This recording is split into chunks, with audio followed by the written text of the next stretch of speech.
Hey guys, NinjaGaijin here. Welcome to a brand new episode. Today I'm going to talk about earthquakes, specifically the one that we experienced today here in Japan. It is June 18th, 2018.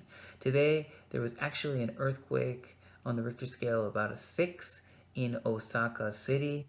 Osaka, from where I live, is about an hour and a half. So usually, because I live in the middle of nowhere surrounded by mountains, I don't usually feel any earthquakes.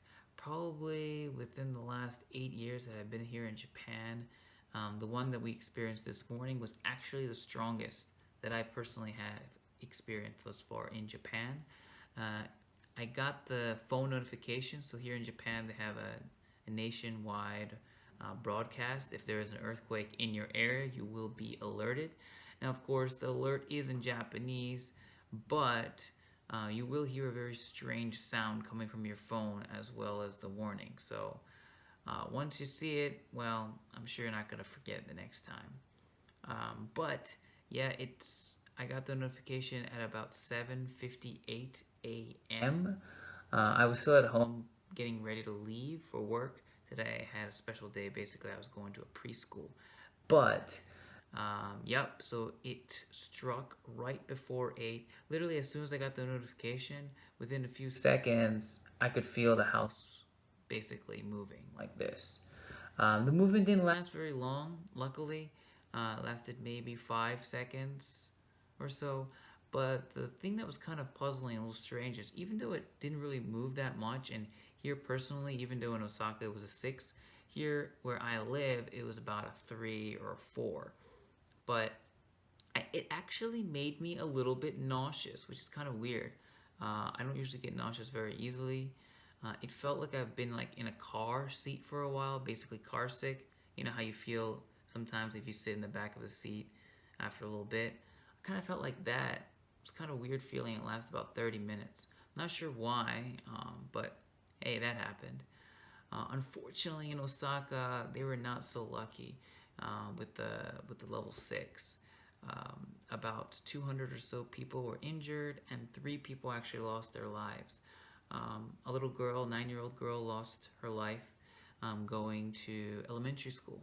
Effectively, as she was walking to the elementary school, the elementary school has this giant like cement border that's kind of like blocking the pool area from the outside, so people can't just kind of like look at the little kids swimming. Anyways, the top part of the wall, so it was basically this giant cement wall, and then at the top it got really narrow. That narrow part actually fell down on top of her, and she unfortunately died. I think it's definitely someone's gonna lose their job over that, because I don't think that wall was up to code.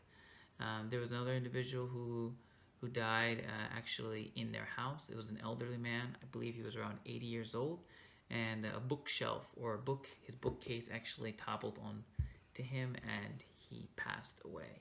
And there was also a third individual as well.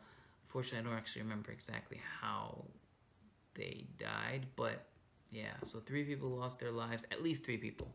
They're still confirming, and around 200 or so people were injured. So I expect possibly the injured count to go up, as well as maybe the number of deaths, depending on if there are any complications. But yeah, I mean, that's one thing of, life in Japan. Effectively, you have to deal with earthquakes. Japan is actually right in the Ring of Fire, which is basically a designated area where lots of volcanoes, eruptions, etc. happen. So it's just a day of life here. But I heard that a lot of bullet trains and trains were just shut down in Osaka, and it was just a mess. A friend of mine actually lives in Osaka, and he showed me some pictures of his apartment, and it was basically like it was ransacked. The refrigerator was open, pots and pans had fell down. So it was definitely a big deal over there. Here, personally, like I said, I felt maybe a 3 or 4, lasted a few seconds, and it didn't actually break anything, luckily. But I hope if you are watching this and you're in Japan, hope you're safe. And if anything did break, I hope nothing valuable. But yeah, I hope you enjoyed this quick video. I just want to talk about earthquakes, specifically the one that happened today.